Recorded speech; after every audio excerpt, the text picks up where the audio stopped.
Pesachim Daf Tzadik Gimel. Today's email comes from Rich Levin from Atlanta. I do the daf by myself in English from the article each morning at 6 a.m. Every word of English translation and commentary. That's a ton of reading. Thank Hashem for our scroll. Then throughout the day, I review with your full daf. My son Noach and his wife and 4 beautiful grandchildren moved to Ramat Shemesh Aleph nearly 2 years ago, and I plan on dropping in on the daf as soon as we get past this COVID. We followed our kids from Rochester, New York to Atlanta. We'll soon follow them to Ramat Shemesh Be'ezrat Hashem. Rich Levine, thank you. The Brisa lists who are the people that bring a carbon Pesach on Pesach Sheni. The Brisa says it's men and women. Zav, Zava, Metzora, Metzuraz, Nida, Baal Nida, Yeledes. Doesn't matter if it was Shaygeg, it was a Eines, it was a Mazid. So why does the Torah point out 2 out of this entire list? Somebody who's Tameh and somebody who's far away. To tell us that if somebody's Tameh, even if he wants to bring the carbon, he wants to send the shliach, he cannot do so. Somebody who is far away, if he sends the shliach, it's as if he brought the carbon and he doesn't get kares. There's a brisa though that says that the only people that bring a carbon on Pesach Sheni are the men. A zav, a metzora, no mention of a zava and mitzuras.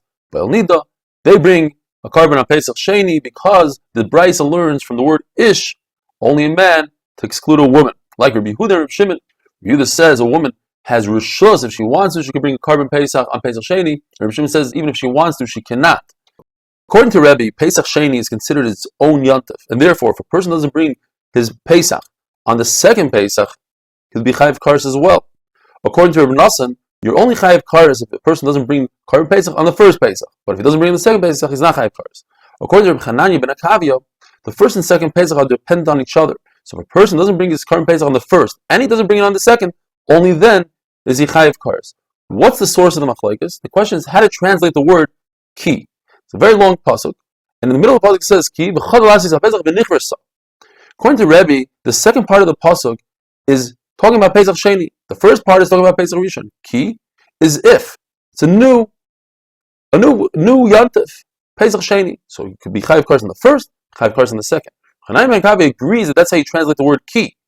He says though that the second Pesach is dependent on the first, and that's why you're only chayiv kares if you don't bring it on both. Rabbi Nassan, however, says the word ki means because. We're not talking about a new yontif about Pesach Sheni. We're talking about Pesach Rishon from the beginning of the pasuk to the end of the pasuk, and the only time you're chayiv kares is if you don't bring the carbon on Pesach Rishon. So to sum it up, according to everybody, if a person doesn't bring a carbon not on the first Pesach, not on the second Pesach, according to everybody, chayiv kares. Rav Nassan says only if he didn't bring on the first Pesach, and according to Rebbe, even if he didn't bring on the second Pesach, he'd be chayiv kares. Says the Mishnah, if a person is very far from Yerushalayim, how far? Like from Yerushalayim to Modi'im, which Ula says is 15 mil. Rabbi Eliezer says you don't have to go that far. If you step right outside the doorway of the Hazara, you are distant from the Beis Hamikdash. And Rabbi Eliezer says, I'll prove that what Rabbi Eliezer says is right, because the Torah says rechoika, the word rechoika has dots on top. When a word has dots, you take that word away. It's not rachik. It doesn't have to be that far. It's right outside the door. Ula, as we mentioned, says that from Yerushalayim to Modim is 15 mil, like Rabbi Yochanan says. A person can walk 10 parsa a day. Each parsa is 4 mil, so it's a total of 40 mil. How do you break it down? Ula breaks it down.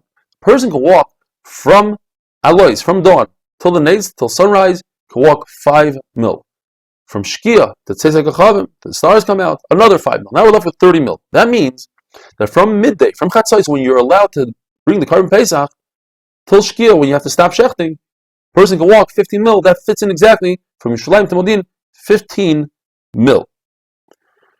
The fact that a person who's tummy sheretz, he touches sheretz, you could shecht for him and wait until Erev Shemesh, until nightfall, when it becomes tar, according to the Aman Domer, that the main part is, what we're concerned about is his ability to eat. But if a person is distant from the Beis Hamikdash, over there the Torah says, Asiyah v'choda la'asois. He didn't do. Doing is not eating. Doing is shechting.